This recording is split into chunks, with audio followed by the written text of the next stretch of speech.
With that, I would like to introduce our speaker. Mr. Duane Bartley is a quality control manager and electrical engineer trained in failure and root cause analysis. He describes his life this way.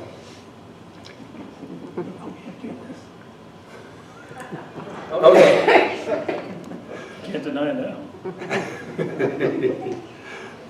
Chasing my beautiful wife, a U.S. Army officer, around the country and the world, I took 11 years to accumulate over 230 hours of classes across 5 major universities in 4 states and acquire a BS with enough hours for a master's. I've been called tenacious. I am an engineer down to my bone marrow, discovering how things work, how they could be improved, and tracking down why they fail is my passion. In all my early education, I separated science and faith. Having been told they are mutually exclusive, I never really tried to put them together. Those skills were turned on my own beliefs and worldviews, and then on the theories I had been taught. Louis Pasteur once said, "A little science takes you away from God, but more of it takes you to Him."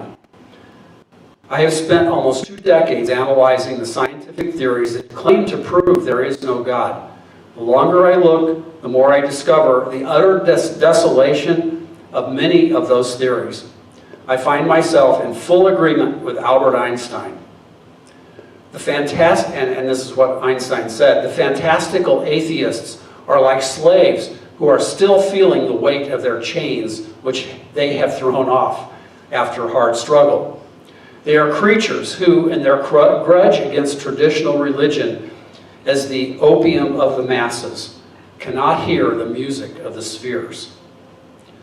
After all this time, it was the urging of our wonderful daughter, I have spent the last 5 years teaching classes on science and the Bible. This material isn't necessary or even enjoyed by most people, far less than 1 in 100. It is for those individuals whose mind cannot get past the science to see God that I will continue to show the magnificence of God's handiwork in everything we see. So with that, let's welcome Mr. Duane Bartley. Hi, everybody. Thank you. Real quick, so I'm going to put this up front. There were 3x5 cards and golf pencils. It's not to keep score. If anybody didn't pick them up, I'm going to ask, please hold the questions to the end. But I don't expect you to remember them. So if you want to write it down, actually, the one whose fault it is that I teach all this, my daughter's back there and will happily give you cards and pencils if you would like, so that you can write them down if you guys just raise your hand.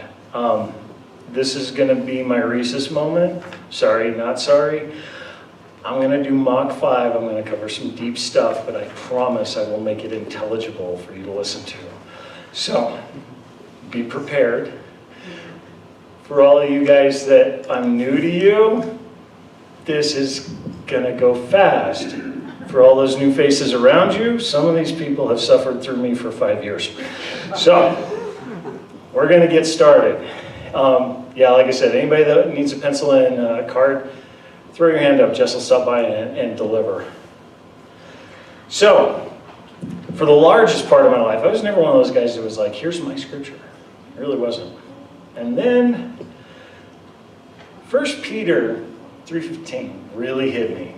We are commanded to have a reason for our faith. And through that, we're not expected to know everything. But at least we're expected to have an answer for the things that we're combated with. What you need to know is I spent most of my life in a world of atheists that love to confront me about that.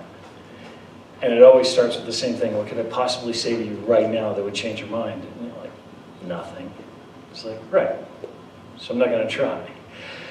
Would we agree on this one thing? Religion is the belief in something that cannot be proven. Yeah, I could generally believe that. I was like, great.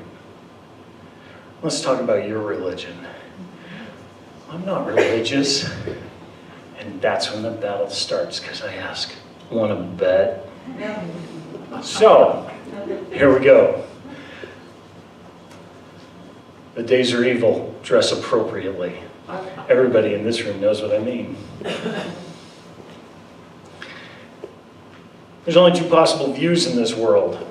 In the beginning, God created the heavens and the earth. Or, everything come from nothing. It's all probability and random chance. There's only one truth. Choose wisely. God of the gaps. Show of hands, how many of you guys ever heard that phrase? Okay.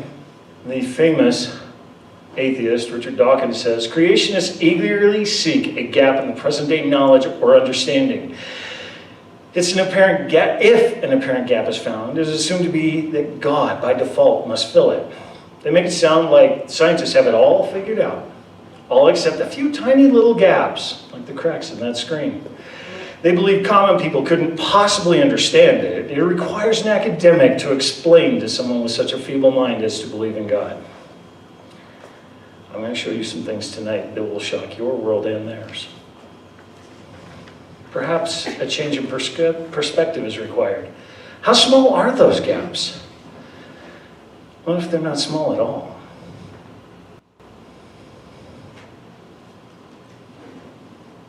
Perhaps we should talk about the gaps of the godless.